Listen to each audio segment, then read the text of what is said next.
Hello.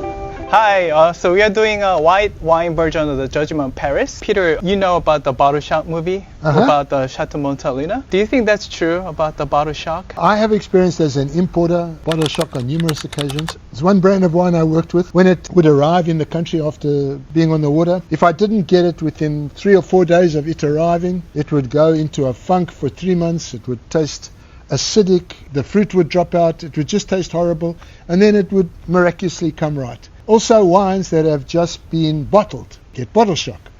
And so it's a definite phenomenon. Not every single wine suffers from it, but it's a definite phenomenon. There were two forms of bottle shock. The form of bottle shock that Peter was talking about, and the bottle shock that the wine that won the competition was a California wine, Chateau Montelena from the Napa Valley. The competition was set up by Stephen Spurrier, who was a wine merchant and a wine educator in Paris, a terrific guy. I knew Stephen, and he passed away last year. In the movie, which was somewhat comedic, he was portrayed as being bumbling, and he was this handsome, suave, sophisticated guy. I enjoyed the movie, but it caused me to cringe. And I think that they took some steps that they thought that they needed to do so to make it a hit film. The competition itself, the judges were all French judges, top wine people. White Burgundy, the main grape, is Chardonnay, so all the wines were 100% Chardonnay. Blind wine, see the French wine judges. And at that point in time, quality vintages in Burgundy were judged by French judges as a function of how ripe they were. And the Chateau Montelena was ripe compared to the Burgundies. So the French judges were to think, this is a wine from a great vintage, from a very great place. Today, with climate change, even in Burgundy, the problem is with over-ripeness. So California's become riper, Burgundy's become riper. Though there's been a trend in California to move to more western parts of the state, which are cooler, and we'll see these wines taste like. More than that, we've also learnt a few things at the same time. Alcohol levels on the Burgundies are going to be pretty much what they were, because they used to chaptalize, add sugar, to make sure they got to 13 or 13.5%. So all they do now is they either don't chaptalize or they chaptalize less. But the French are, they like to be a little bit careful. Even if they got a really nice vintage, they add a little bit of sugar just in case God wasn't quite kind enough. But the French learned a lot from that, and so did the Californians. One of the things that they found was most Burgundies, when you put Burgundy in wood, somehow or other it can take all that new wood and not really show it. When you put the Californian wines in wood, less so today than then, they really show the wood. So it becomes opulent and rich. Subsequently now, as Patrick said, what with the change in climate and everything, and also, I believe, a tendency in California now to understand, if not to say Californian wines should be like the best Burgundies, but to understand the intrinsic balance of the best Burgundies. And can we achieve that in a Californian way? All this by way of saying, perhaps indulging us, the Judgment of Paris today should be much more difficult than it was then. You think so? because there's much more ripeness in both places.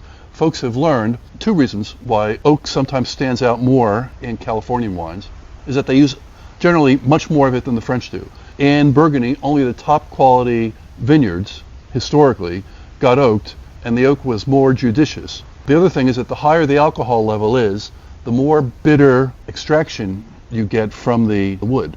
And so alcohol levels come into play. I never really had a really good Burgundy white wine, so what should I looking for to differentiate between American and great Burgundy? Elegance. It's a very difficult question to answer, because white Burgundy goes all the way from Chablis, which is largely made even now with no oak, and it's chalky and grapefruity and austere. And then you get down into Montrachet and places like that, where the better wines see 100% of new oak. They take a longer time to come around. But I think I agree with Patrick. Overall, there's an elegance. Very warm vintages tend to detract from the elegance. And it's become quite challenging for winemakers, this whole global warming thing, and very much particularly for Burgundian winemakers. There are some amazing wines coming out of Burgundy, and there's some notable failures. If you were a film buff, particularly of old films, I would say Burgundy was Audrey Hepburn, and California wines, Sophia Loren. Which one's the girl? So I believe there was no Chablis or Macon during the Judgment of Paris, so we don't have that here. Perhaps at the Judgment of Paris, the price of the wines, generally speaking, the very top Burgundies, would have been a whole lot more expensive than even the top Californians. I don't know because I haven't looked at the prices. But today, not so much. The top Californians now, they know what they've got in the glass and they charge for it. So with the tasting, it will be out of 100. You don't have to differentiate between France or United States. Yeah. So for me, I'm just about A quality, B quality price ratio. Yeah. All right. All right, let's do it. Let's do it. 도와줄래? 붓는 거? So this is probably the hardest tasting that I've ever been to.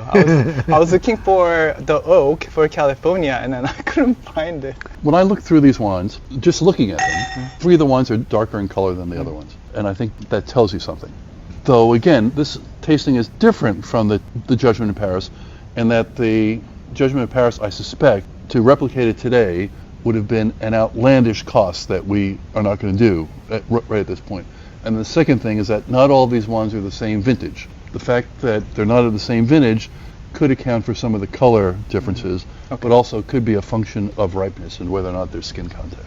Overall, the quality level was reasonably good to very good. An interesting tasting, and the reason it was difficult for you is that they're all basically made in the same way, right? Mm-hmm. They're barrel fermented Chardonnay with some lees stirring and varying degrees of malolactic fermentation, whether or not they've been kissed with a little oak, a moderate amount of oak, or a lot of oak. That makes it a little tougher when the wines are all made in the same way. In terms of ripeness, during much of the growing season, coastal California is cooler than Burgundy.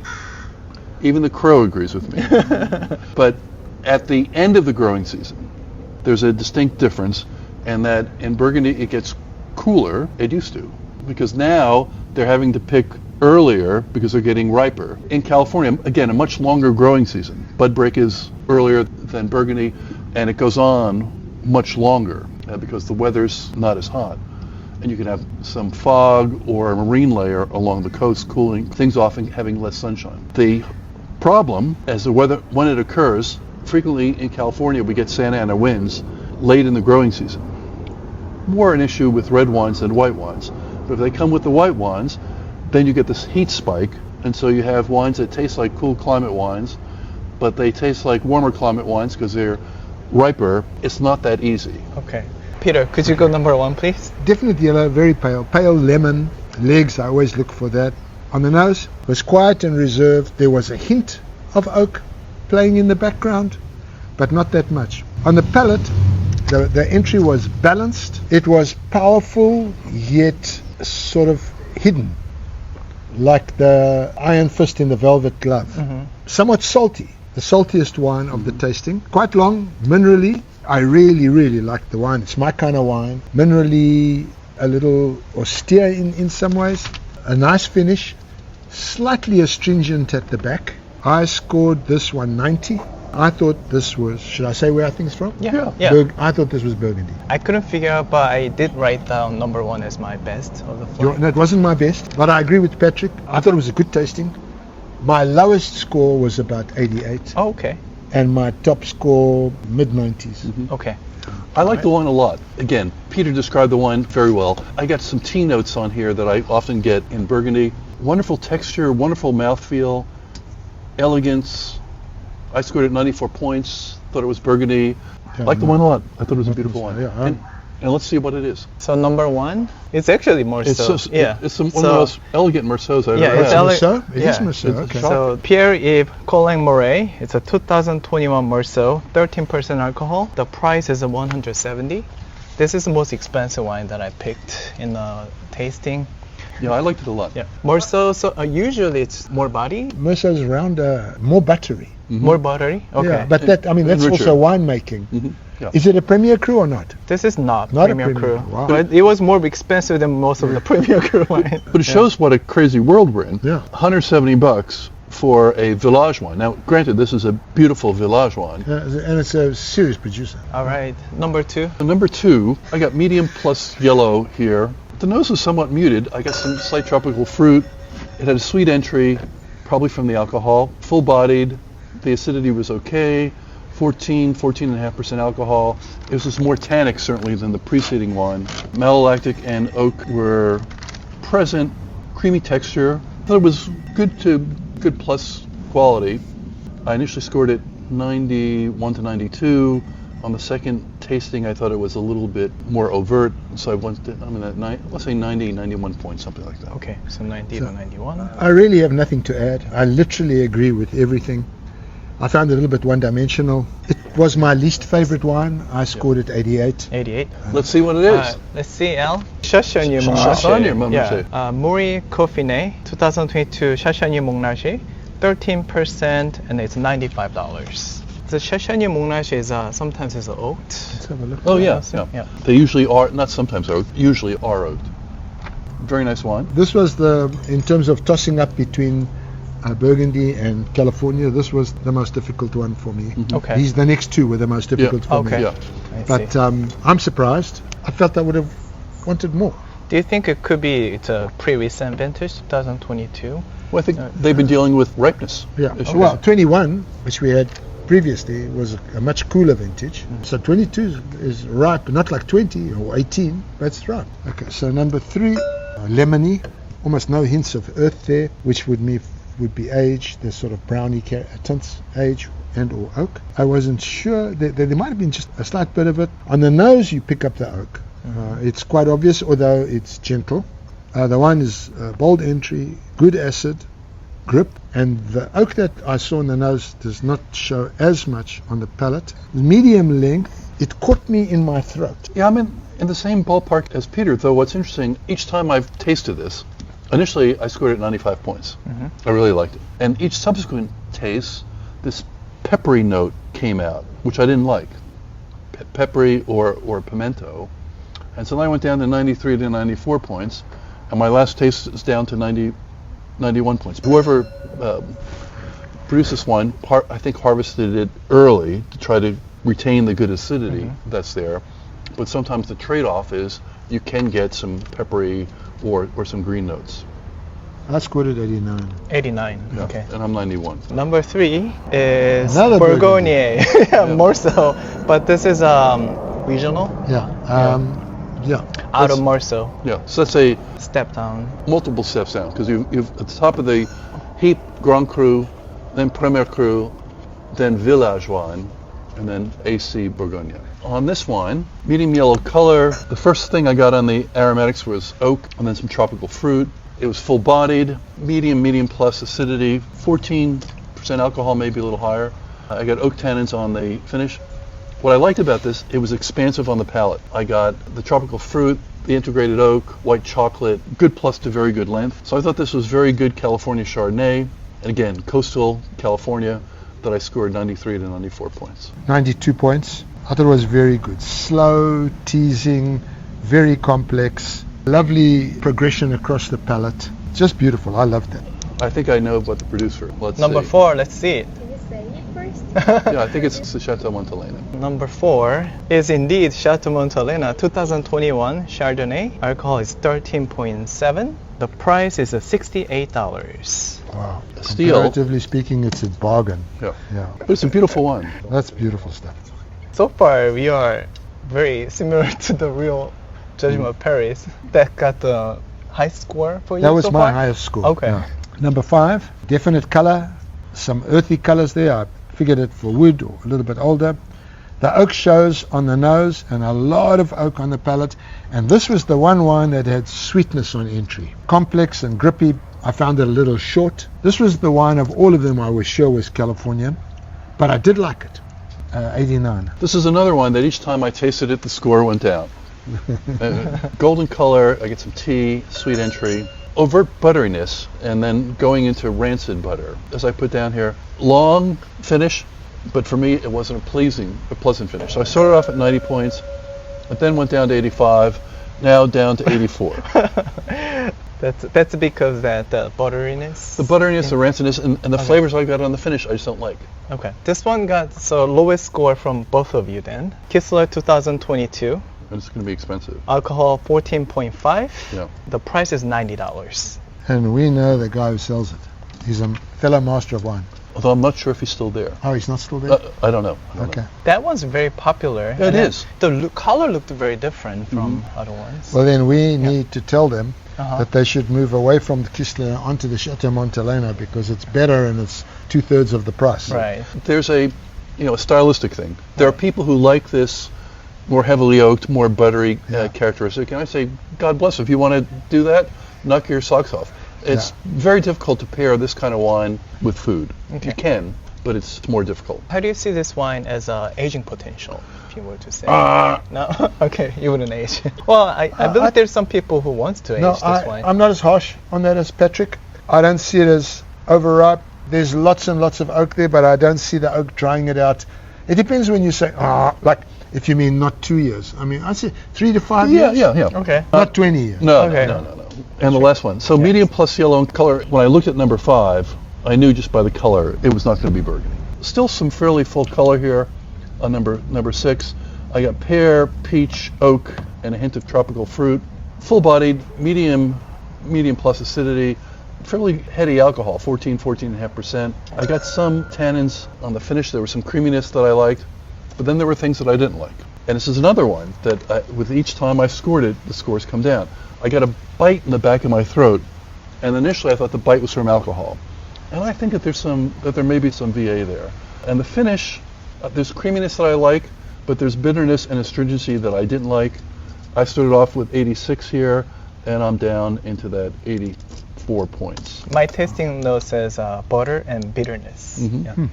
I agree. It's showing some of that wood tannin now. Yeah. Let me score it 90 because it's 90? Okay. not as good as I thought. Right. For the viewers, it goes to show that the scoring bit, it's not cut and dry, because you can get an initial score or perception of a wine, and then when you go back to it 15, 20 minutes later, the wine develops in the glass and changes. Sometimes the wine develops in the glass and you say, I wasn't good enough on the scoring, let me bump the score up. And then sometimes you're saying, well, there was something there that I was iffy on, and it's only gotten worse. I think it's interesting to see your score change, because that's how I felt as well. Can we see the wine? All right, let's see the wine. I know what this is. It's a Far Niente. Niente. Yeah. Niente. 2022. Alcohol 14.3. The first time I came to California when I still lived in South Africa, I came and I visited here. One of the first wineries I visited was Far Niente. Ah. And I met the tasting manager there, and we exchanged cards. And he actually came to Stellenbosch and stayed there, and I hung out with him for a while. We had some fun. How the Cabernet, when in California, it has to be just 75%, and then you can mix with. In California, you can put a single varietal on the label, has to be at least 75%. Are there Chardonnays, labeled Chardonnays that have other things blended into them in the state of California? Some.